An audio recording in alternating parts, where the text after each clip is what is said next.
I'm excited about it. Okay, my questions. You're coming off a pretty serious knee injury. Explain to us what the injury was, and then how you're approaching riding now. Like, are you up to full riding potential, or are you still holding back a little bit?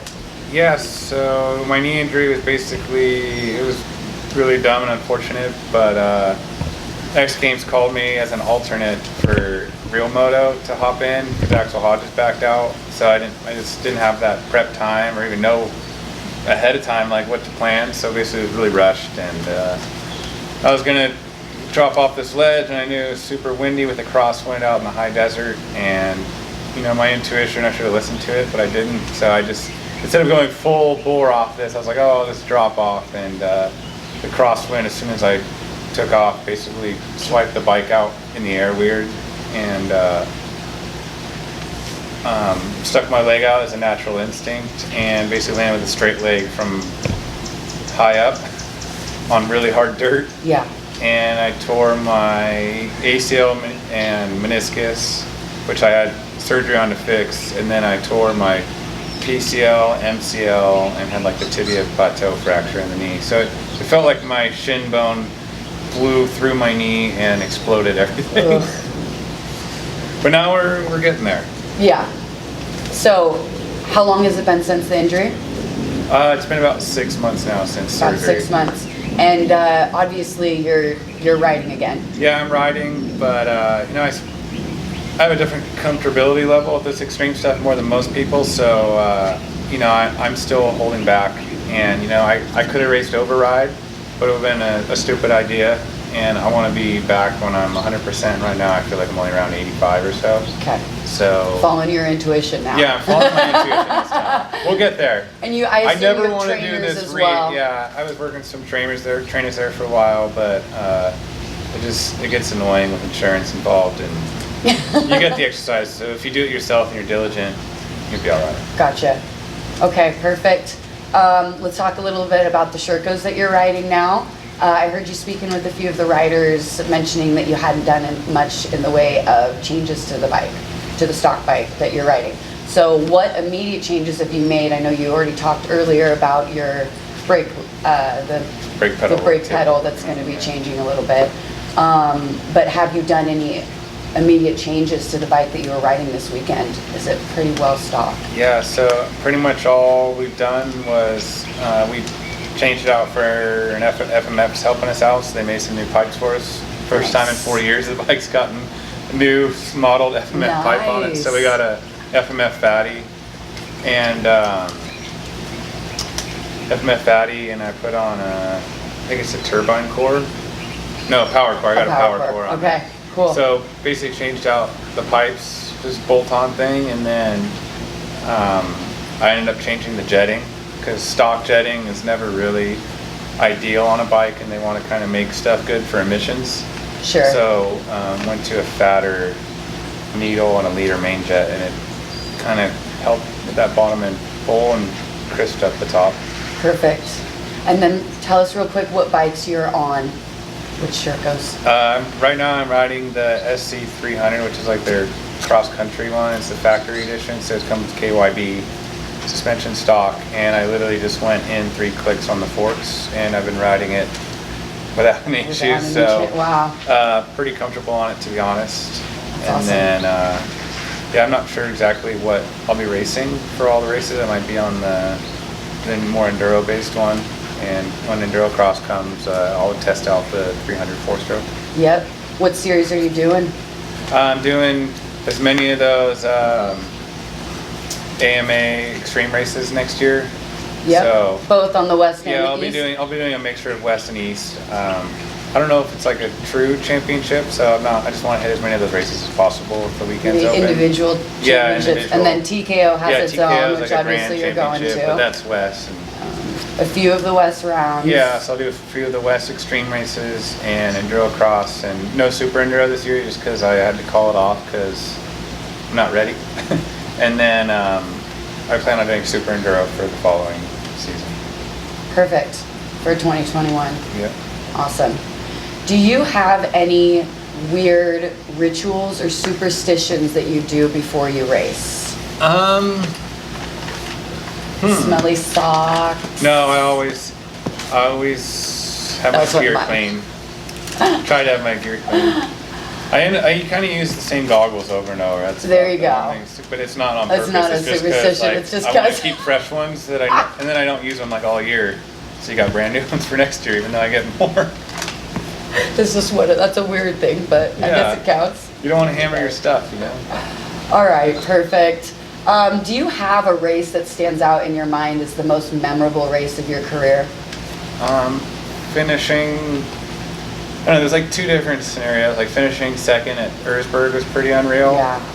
Because I kind of was off the radar, and I don't think anyone really expected that. Yeah, So absolutely. that was awesome. And then probably my 2014, the first time I won the Enduro Cross Championship. And again, I was under the radar. I was kind of like on a racing for Beta, and no one really knew you were what with Beta at the what I time. was. I was probably the lowest paid champion ever. So felt cool to beat Taddy, who's making well in the six figures somewhere. 10 times as what you were. Yeah. So that was like a pride moment, you know? Yeah, very cool. And did it, made it happen, and that kind of just, things kept escalating from there. Is there a race that you haven't done yet that you're really itching to do? Yes and no. I haven't done Romaniacs, and I don't want to do it, but I do want to do it. It just looks miserable, but at the same time, like I have to go. You So, have to go. Yeah. Okay. Romaniacs. That's a good one. Well, I think we talked a little bit about this earlier. Are there any training tips that you find yourself repeating to people a lot? Like I feel like I say this all the time to people. I always tell people to make the bike work for you. Don't do all the work yourself. So if you're in a spot like, I just see people waste so much energy, and you know, even on this trip, people would be stuck somewhere, and I would try and coach them and be like, look, you're just fighting the bike right now, and then I'd be like, here, watch, and I'll get on the bike and I'll make the bike do everything, and they're panning out of breath. I'm like, what? If you just did that from the get-go, you would be so You tired would right be now. out of breath And right with the now. sport of hard enduro and extreme enduro, it's like, it's just so relentless that the recovery period is super important. So if you're not like killing yourself, then Yeah. you'll If maintain you a can level maintain. instead of just being pinned the whole time and Yeah, absolutely. blow yourself out. When you have a mechanical issue during a race, during a hard enduro, what's your first plan of action? I guess it's a two-step I guess question assess the because as a situation. factory rider, Yeah, it's a well, tiny- assess the tiny bit situation, but a different. lot of times, you know, I've replaced a radiator out on the trail one time. I think it was the first year we did King of Motos. I was teammates with Max Kirsten, Yeah. and his bike was about to blow up, That's so right. we Swapped traded them. radiators. Because I Shout know out to his bike Max. wasn't going to make the finish, so thanks, Max. Yeah. I owe you something. See him later today, I think. Yeah. Yeah. So you kind of got to assess the situation, and you know, my chain snapped once in Super Enduro, and I got it on. You know, it was pretty early on in the race it broke, but it's only a 6-minute race, so there's nothing you can do. Yeah. I've been there when you swapped out a fender in enduro cross. I Yeah. don't know why you swapped out the fender in the middle of the race. It must I have don't been know. I catching think or it's between something. races. But I still have the fender. Just saying. I had him sign it. Yeah, you and Casey. Okay. Moving on. Congrats on baby Webb coming early next year. What is something that has already changed since you found out that Morgan's pregnant? Riding wise, not so much, but for me it was great because I almost felt like useless after I got hurt because I couldn't do anything. Like everything, my normal routine Your was normal shot. routine was off, sure. So, you know, next thing you know, I had the baby's nursery pretty much done, like Yeah, you months, threw that together. months in advance. Nice. I was painting, like Nice. standing up on ladders. So those of you who don't know, Cody is also a designer, Yeah. interior designer. I am a what does the baby room look apprentice. like? What is It's, the theme? It's very, There's always a theme. very white and bright. Light and bright. Light I and love bright. it. White walls, very, very bright. And we got some cool kind of like not rustic, but like industrial type shelving. Sure, sure. So and the shelving stain matches the crib stain. Oh, So that's cute. we're having a boy, so he's gonna be decked out in stuff. And There you go. all his little shelves have the books. Everyone Are you got already 'em. getting gifts in and everything? Yeah. Too many gifts. Too many gifts. Honestly, I feel like the baby industry is just marketing for things you don't need. Well, it's good. I mean, soak it up while you get it in, right? Exactly. What do you think is going to change the moment the baby arrives? I just need to be. I'm gonna have my priorities straight, I think. And right now already, I think I'm also thinking about not doing things risky just because of my knee. Sure. But I think prioritizing my time. Definitely. You have dogs, right? More than one? We have 2 dogs and then we inherited 2 more, so we have 4. You have 4 dogs. Well, 2 of them are really little. Two. 2 of them are little and they only eat twice a day, and they're not my favorite. They're not. They're the little ones. Yeah. Talk about the They're other the pain 2. in the ass. The other 2. Where did you get them and what type? What are their The names? first one was like a rescue from the Humane Society. Okay. And Adopt. Adopt, don't shop. His name's Carson. Carson. He's about an 85-pound pit lab bulldog mix, and he likes motorcycles too much. There you go. And it was my own fault. So don't train your dog to run with you on a motorcycle, because then they'll just run in front of you and you hit them. It could be. You keep teaching them a lesson and they don't learn, and you hit them. No, they don't get out of the way. And then our other dog we got about a little over a year or so after we got Carson. He's Louie. It's a short for Lucifer.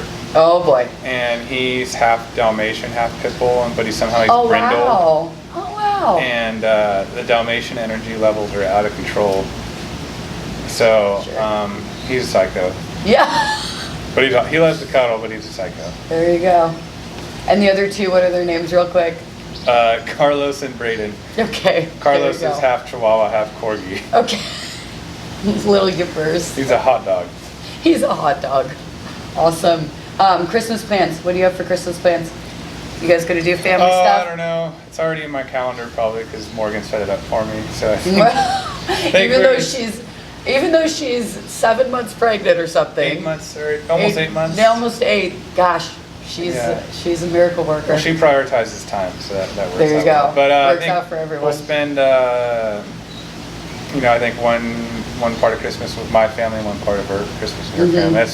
It's tricky with families, to set everything up right, but we always same area. More or less, so. There you go. You just got to juggle them around. Yeah. I've heard about your dad being a big part of your career early on.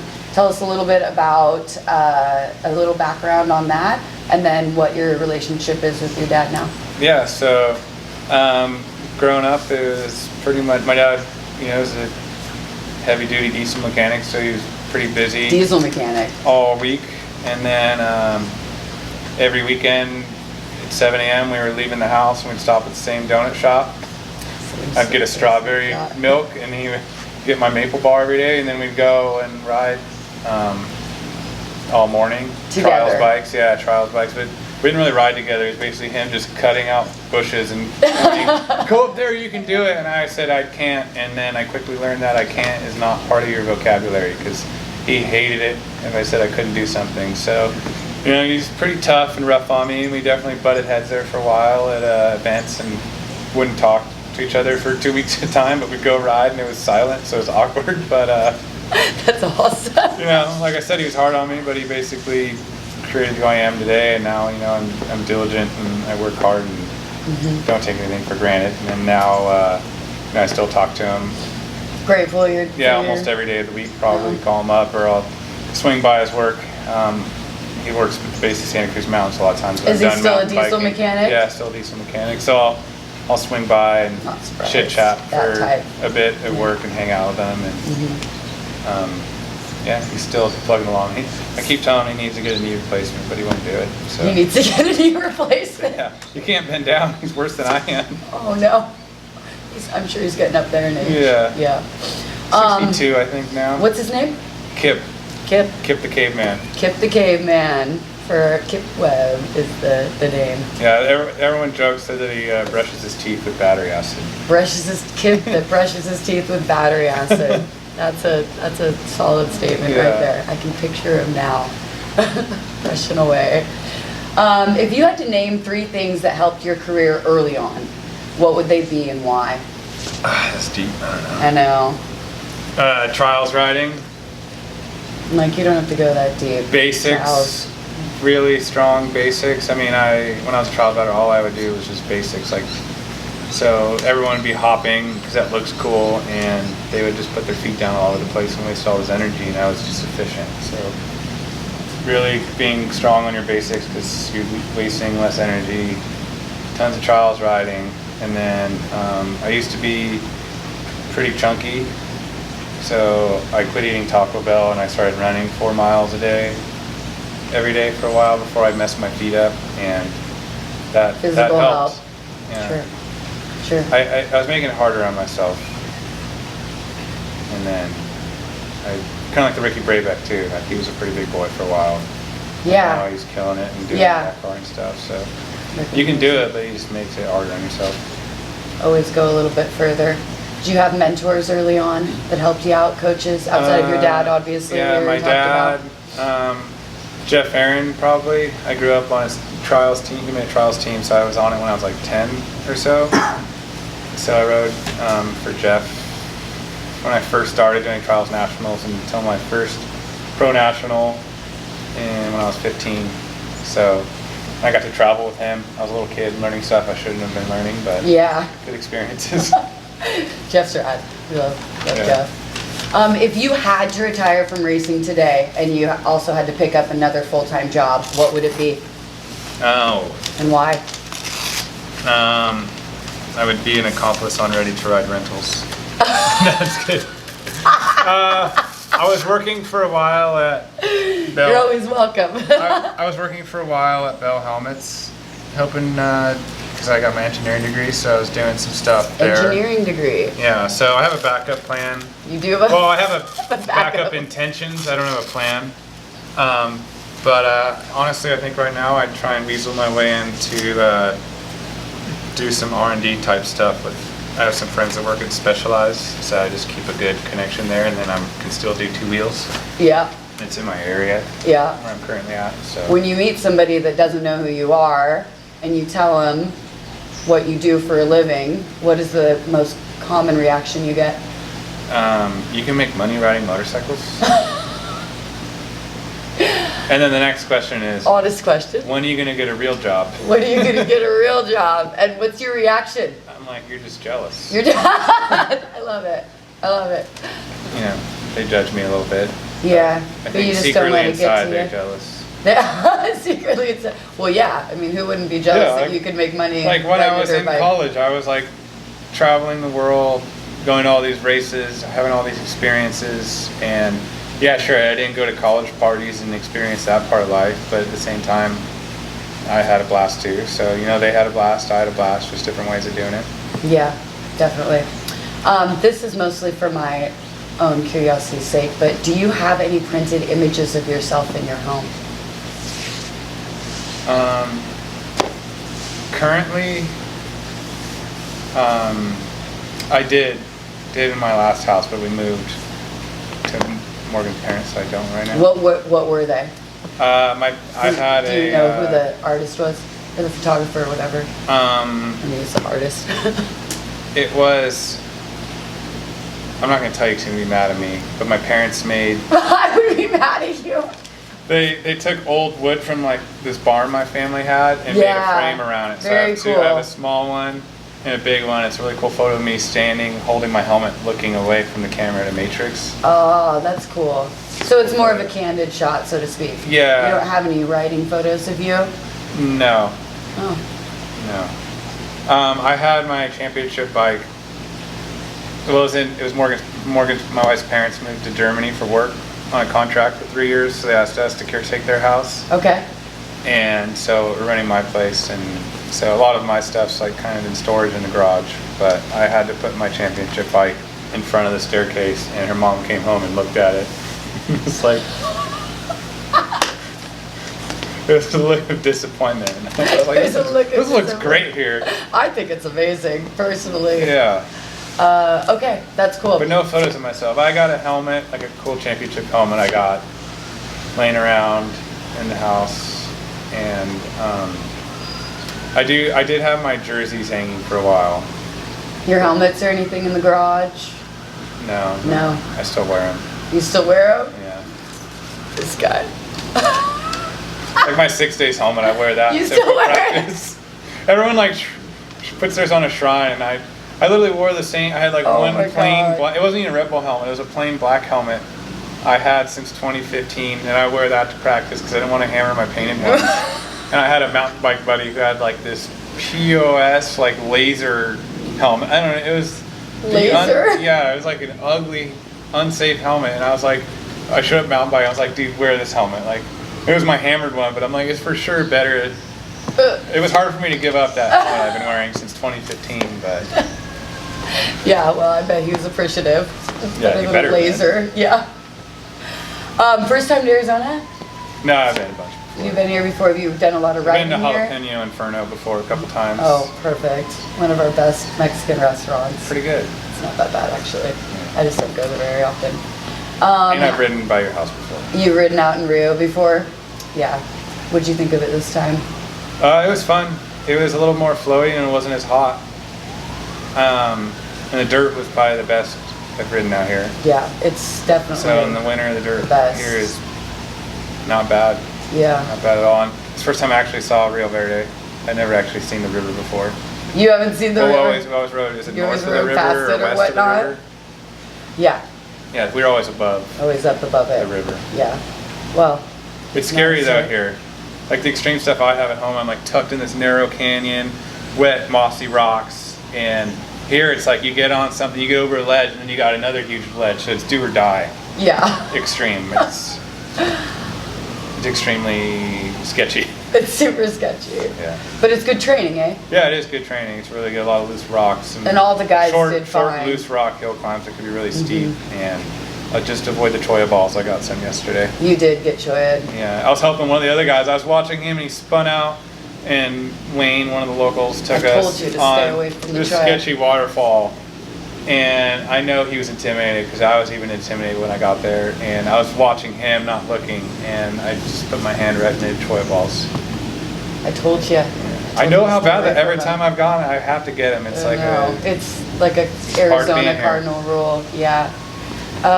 Perfect. You're staying here for a little bit longer and doing some yeah, more we're doing training. some testing. So we should have done this after, so now I have better say on the pin and tires. And Maybe I'll have to do a follow-up call or Yeah, something and it's send you okay. a quick email. Are you going to be doing more of these weekends with Ready to Ride? so nothing's planned, but we talked about really trying to have a good setup. And I know this is like, there's a learning process with everything, but we wanted to make sure everyone felt like this was a blast. We wanted everyone to have a great time. We got a sweet house we stayed at, and then we put some people through some shit out there. Like there's some hard stuff for sure. Some people didn't even want to go out on the next little bit of the ride, and Yeah. people like were beat, tired. One guy was cramping. He's like, "I'm not missing out on this. Like this is what I came here for." Yeah. So, They were we all in wanted to good hit, we wanted to spirits. hit this one out of the park. So see where it was and people's thoughts, and I want to do more of these because it's fun. And I meet people I never would have met probably, or face to face. I could have met them in a race, but now I find people that have the same interests that I do, and it kind of inspires me to keep doing more of it, just so I get people hooked because it is fun. Yeah, very cool. How did this idea came about? This was Bo's doing. Bo's doing. Yeah, I was hurt on the couch, and I basically just guesstimated it when I'd be good to yeah. ride again, and no one knew that my wife and I were having a baby, and I didn't want to wait till longer. And then I was like, hey, bro, Risk like the no one really knows, due date. but we should do it December because I got a kid on the way, and I gotta get on comes the way. early. Might be risky. We're gonna be out. Yeah, so I guessed, and my knee was good enough to go, and I was just icing it earlier because I basically iced it the first day I got here, and then too busy. Yeah, I never iced it again, and she was she let me know she was upset. she'll talk to you. Yeah. You just gotta listen. It's just a little swollen. It's a little bit. If you could rate the overall experience from a 1 to 10, what would you give it? Honestly, I'd give it a 9, and that's because our lunches sucked. I told him. All right, it's good to know. It's good to know. We talked about it. Yeah, It's okay. okay. Oh, good. It's been discussed. I told Lunchables him. are not the best I option. told him. He didn't listen to me, but that's all right. Lunchables are easy and cheap though. But for 3 days Travis in a and I row. never had one. No, yeah. We refused no, to. I wouldn't have either. I don't blame you. Your most memorable moment of the weekend? Oh, I don't know. There's a lot of good moments, but honestly, like riding wise, we got in this like awesome. We called it overland because we were just exploring. New term. And Bo was following his GPS, and I was like, this. He kept making turns and turning around. I'm like, we just need to go and explore. So then I took over as the leader. The commander. And that's when it got good. Like we were just going wherever, riding these ridges, and then everyone stopped. We dropped in this gnarly canyon because we knew we had to get across this other little valley, and I didn't know if we were going to be able to get out of that canyon. So everyone waited, and I dropped in and found a line out. I was like, all right, we're good. And everyone, I think, was a little scared because it was nasty getting in there. But to me, that was like the true aspect of hard enduro, just like the adventure and exploring part of it. And we got in a sweet little like pure rock thing with all these ledges, and it was kind of like a reminded me of a huge half pipe Oh, very cool. going downhill with some waterfalls. Yeah. And it was cool playing in there. Very cool. Awesome. If people want to connect with you, where can they find you? Cody Webb 2 on Instagram, not Cooper Webb. Not And, Cooper Webb. People do that all the time, huh? I don't do too much stuff on Twitter, but I'm present on there. I read things and laugh at it. But Okay. I don't post too much myself because I can't think of anything when I want to post it, you know? Mm-hmm. But they can So- message you on Instagram and get Yeah. you directly. Yeah, I get this a lot, so I try and get to a bunch of them. As many as you can. And then Facebook, I got an athlete page, but it's mostly just stuff from Instagram that shares on there, or some other links or articles. And then I plan on doing more YouTube stuff again now that I'm riding again. Okay. People didn't like my RC car video, but in my defense, I couldn't do anything. I couldn't ride, so I thought it'd be funny to make a video of me driving my RC car Of around. course you did. So Awesome. All right. yeah, Can you find YouTube. me? I think it's like Cody Webb Trials or something. It was Cody back Webb from Trials. when I was a trials rider. You still are. I still am. Yeah. Back to Sherco. Back to Yeah. the roots. Very cool. Maybe I'll be All right. riding trials again too, and promoting that. You just will for be fun. doing more. Not trials. not events, just doing some for fun. promotion. yeah, just for fun. I know that they got you a Training. trials bike because Yeah. I've seen it, but I didn't. I thought it was I guess it is just for fun. It is fun. Very cool. That's all I got. All right, we're done. You shake. We're good to go. All right. That's a wrap. Thank you, sir.